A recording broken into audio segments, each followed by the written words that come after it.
All right, round two, starting with Libra and Libra rising. This is your horoscope for the Virgo new moon, which takes place on Thursday, September 14th at 6:39 p.m. Pacific time. If you're on the East Coast, that is 9:39 East Coast time. I almost said Pacific again. And yeah, my sweet babies that are on the East Coast, I love you so much. Happy new moon to you too. Libra and Libra rising. Let yourself retreat. Oh, but maybe you don't want to. Maybe you've got a lot going on. Okay, that's fine.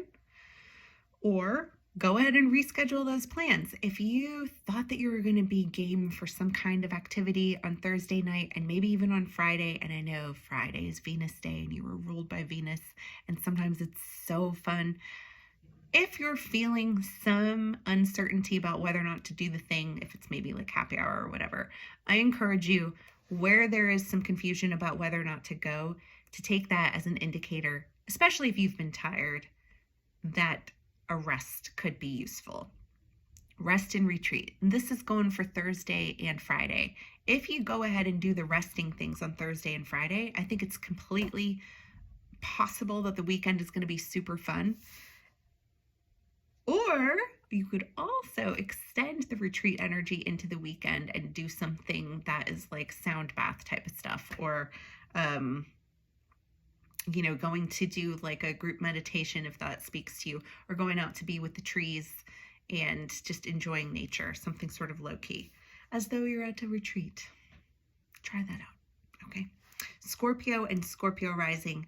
If you're feeling like you don't belong to a group, examine whether or not the group's values align with yours. So for some of you, particularly I'm talking about the Scorpio rising people, this new moon is taking place in an area of the chart that speaks to our desire to belong to a group and feel that we are connected to a community of like-minded people like our kin. And occasionally what happens is that we join such a group and then later we outgrow it, but we stay there and we stay stuck. So here's some encouragement for you to take a look at the values of the group and just check in with whether or not that actually makes sense with regard to who you are today. Additionally, and this is really a theme throughout this entire thing, I recognize that, but clear communication is of utmost importance for everybody, but in particular for Scorpios. Lean into curiosity and asking clarifying questions from that place of curiosity.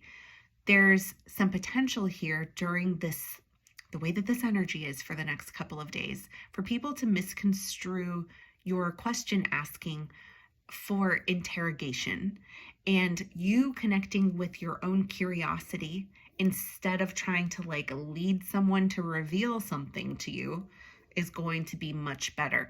Curiously asking questions and hearing people's answers. Imagine if you had a Gemini moon, maybe this would be easier, but for those of you who do not, this is a practice. Asking questions lightly, not necessarily leading someone to something that basically you already know through your strong intuition. This is not the time to be manipulating people into that. It is a time for making no assumptions and for asking clarifying questions with curiosity. Okay? Moving right along to Sagittarius and Sagittarius rising. If conflict and confusion is troubling you at work, do the most to communicate and get clarity while also delaying anything you can until next week. So if possible, don't make big decisions right now and just delegate, reschedule as much as possible. Try that out. If you're not feeling stressed at work, then just go ahead and keep doing what you're doing. Although, like everybody else, there is some encouragement to really get clear in your communication.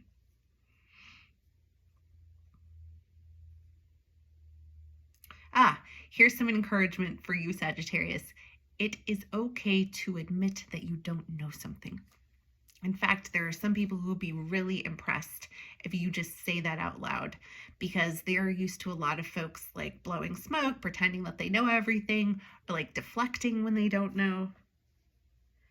It's okay to ask, even more clarifying questions I wrote down here. Do your best with healthy boundaries to separate any work angst from the rest of your life. You know how to have a good time. Hopefully, you also know how to let go of those annoying work stories and not bother your friends with it when you meet up with them after work, okay? Capricorn and Capricorn rising. This new moon makes a harmonious angle to Pluto in your first house and Uranus in the fourth. There are some adjustments, ever more adjustments that can be made, and some refinements with regard to how you take care of yourself at home and how you want the world to perceive you. So Capricorn, I know it is important. I'm a Capricorn rising, I can relate to this. It is important to maintain a certain sort of image with regard to your persona, or perhaps status is something that you are concerned with. There's an invitation here to do a better job of taking care of yourself at home and let that good care and nurturance that you're giving to yourself be the foundation and also the fuel and food that you need in order to really blossom and excel out in the world. With regard to your reputation, if you are well tended to in your home space, and if you have that layer of stability while you're out there in the world, you will be unshakable. There's an invitation here as well to do some meditation or journal writing, perhaps like speaking affirmations to yourself. I don't know how cheesy or corny this is to you, but mirror work could be useful here. Like, do you do okay if you just look at yourself in the mirror? It would be great if you were comfortable with the person that you see being reflected back to you.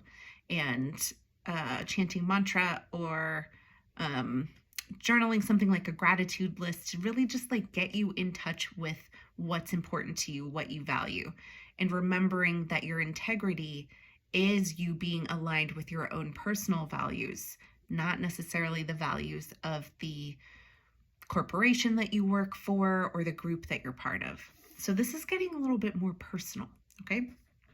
Aquarius and Aquarius rising.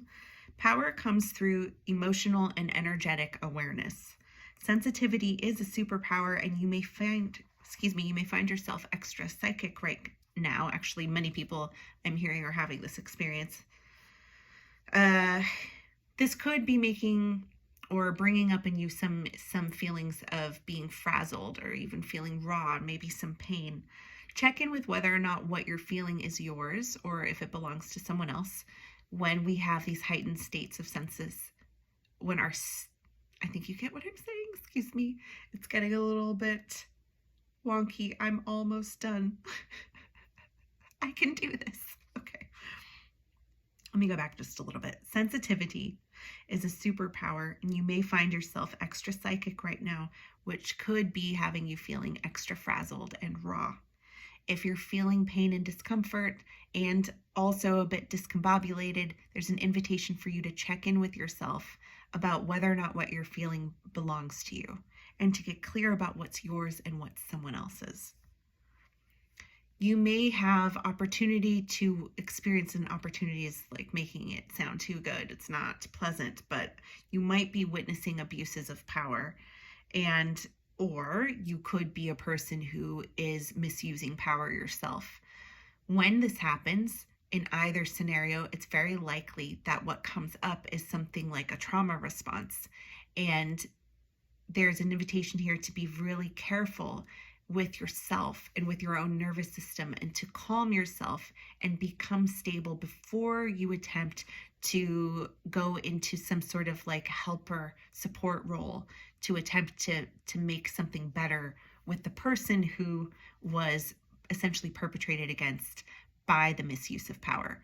So this can sometimes happen in parenting. If you're an Aquarius or Aquarius rising who's a parent and you have a moment with one of your children where you use maybe a tone of voice that is too harsh, or you make an executive decision and then you recognize that like you didn't want to have done that, right? So something like that takes place. And then there's the person who experienced it. They were on the receiving end. You immediately maybe want to make things better, but your nervous system is fried from what has happened, and theirs is too. So before you go into repair mode, I encourage you to go into peace mode with your nervous system and then give that person a beat before you attempt to engage in making things repaired. And then do show up for that repair, but also really read the room. If the person isn't having it, let it go. All right, that's it. I think we're done. Oh, there's one more reminder. Sometimes people really don't know, even when you think it's obvious, even when you think they should know. And this is an invitation to ask and do not assume. Mercury retrograde is over very, very soon, but we're still in the muddy waters of its shadow for, I think, 2 more weeks. And there's additional encouragement here. No assumptions. Ask clarifying questions. That was consistent with all of these readings. And I would like to wrap up by saying that in addition to what I've already shared with you, what is true for the collective is that there is some type of reconciliation that is sort of like brewing. There's information that's going to be coming. I'm not sure exactly what that's about. I think that it could be really personal for some people, that some people have been kind of like waiting for some communication to come through that provides information, which gives clarity. Still be asking those clarifying questions with a sense of genuine curiosity. Yes. It's like there's this vibe of things are going to be made right. And I don't know what that is, but I think it probably means a lot of things to a lot of people, but there's some sort of reconciliation, things being made right in the last moments of our Virgo season. I think that this is going to happen, and I think in some cases it might be kind of cool to watch. Okay, that's it. Love y'all. Bye.